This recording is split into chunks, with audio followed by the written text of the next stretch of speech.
Malam itu, sepasang suami istri berjalan menyusuri sungai. Suami menggenggam erat tangan sang istri untuk menguatkan. Keduanya membutuhkan kekuatan agar mampu melewati malam ini. Setelah malam ini, tidak ada lagi bersembunyi di dalam rumah, pura-pura sedang pergi. Tidak ada lagi mimpi buruk. Dan yang paling penting, tidak ada lagi kecemasan yang bermukim di kepala. Semua itu bermula dari utang. Dinginnya angin malam tidak dirasakan lagi. Mereka telah sampai ke lokasi dan selesai melakukan ritual. Tinggal langkah terakhir. Keduanya saling bertatapan sebelum bersamaan meminum kopi dari plastik yang mereka pegang. Mereka tersenyum. Mata berbinar penuh asa. Akhirnya, uang yang mereka berikan kepada dukun sakti akan berlipat ganda pada puncak ritual malam itu.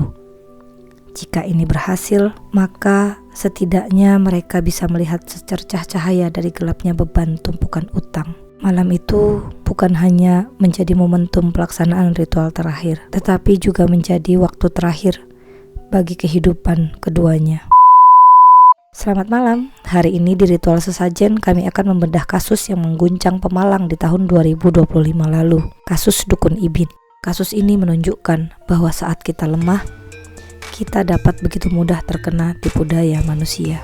Agustus 2025, suasana damai yang biasa ada di Desa Mereng, Pemalang, hilang. Pagi itu, warga digegerkan dengan penemuan dua jasad, perempuan dan laki-laki di pinggir kali rambut. Tidak tampak kekerasan fisik, hanya wajah yang membiru. Warga bertanya-tanya, apa yang telah terjadi?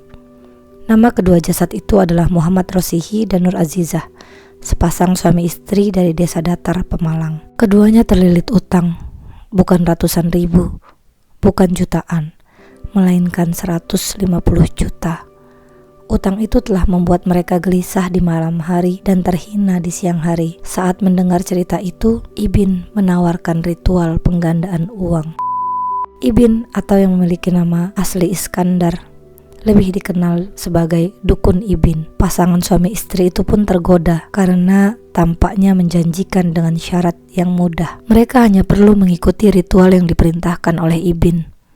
Keduanya sepakat memberikan uang sebesar 2,5 juta rupiah. Namun, ditunggu beberapa waktu, uang yang dijanjikan akan berlipat ganda tidak kunjung datang. Akhirnya, setelah ditagih berkali-kali, Ibin berkata waktunya telah tiba untuk melakukan ritual terakhir. Mereka berdua diminta meminum kopi yang telah ia rapalkan mantra. Syaratnya, kopi itu harus diminum di atas jam 12 malam di tempat sepi yang tidak ada orang lain dapat melihat sama sekali. Sepasang suami istri itu menuruti perintah Ibin dan berakhir mati. Bukan mantra, melainkan racun potas yang dimasukkan Ibin ke dalam kopi itu. Ibin bukan orang baru dalam dunia perdukunan. Ia telah lama berkecimpung dalam ritual mistis sehingga luas saat berbicara dan dapat meyakinkan korban. Pada tahun 2000-an, dia sudah membuat geger Indonesia karena menghabisi 9 nyawa di Tegal dengan modus serupa. Pengadilan sudah memberi ganjaran dengan memberikan hukuman penjara selama 20 tahun. Ibin telah menghabiskan 15 tahun di penjara Nusa Kambangan untuk menebus kesalahannya di masa lalu sebelum kemudian keluar dari penjara pada tahun 2019. Banyak netizen bertanya, kok bisa percaya? Padahal dukunnya sendiri kelihatan susah. Secara psikologis, ada 3 alasan besar mengapa logika manusia bisa lumpuh dalam situasi seperti ini. Yang pertama disebut disonansi kognitif, yaitu stres atau ketegangan yang muncul ketika seseorang memiliki dua keyakinan yang bertentangan. Dalam kasus ini, dua hal itu adalah terlilit utang versus logika. Faktanya, korban dilaporkan sedang terlilit utang sebesar 150 juta.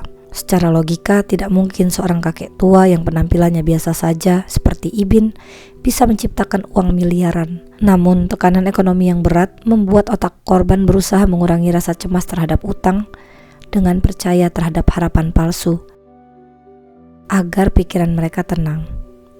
Mereka lebih memilih percaya pada keajaiban daripada menghadapi realita utang yang mencekik.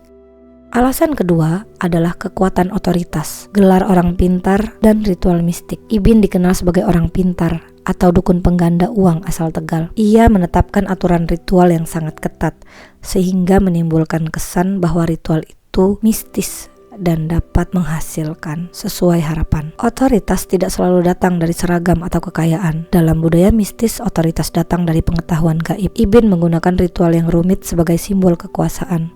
Korban patuh bukan karena melihat Ibin kaya, tapi karena takut jika melanggar pantangan ritual, maka dapat membatalkan proses penggandaan uang tersebut.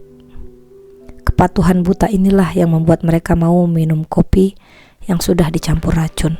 Tahukah kalian, jauh sebelum kejadian ini terjadi, tepatnya setahun sebelum tragedi Pemalang, ada seorang pria berinisial AE yang nyaris bernasib sama. Kecurigaan AE muncul ketika dukun Ibin menolak bertukar kopi. Tak elak, perkelahian pun terjadi. Hal ini membuat AE berhasil lolos dari maut yang mengintai. Untuk kedua kalinya, dukun Ibin akhirnya harus mempertanggungjawabkan perbuatannya di hadapan hukum. Kasus ini menjadi pengingat bagi kita semua. Jalan pintas yang tampak menggiurkan seringkali berujung pada jurang tanpa dasar. Bagi mereka yang terhimpit utang, harapan bisa terasa seperti satu-satunya pegangan. Namun, justru di titik itulah logika paling rapuh dan tipu daya paling mudah masuk. Jangan biarkan keputusasaan menuntun kita pada ritual yang keliru. Jangan biarkan keputusasaan menuntun kita pada ritual yang keliru. Ketika seseorang menawarkan solusi instan dengan janji berlebihan, curigai, karena hampir selalu ada harga mahal yang disembunyikan. Lalu, bagaimana menurut kalian tentang kasus ini? Apakah hukuman penjara sudah cukup bagi orang seperti Ibin? Tulis pendapat kalian di komentar. Saya dari Ritual Sesajen, undur diri.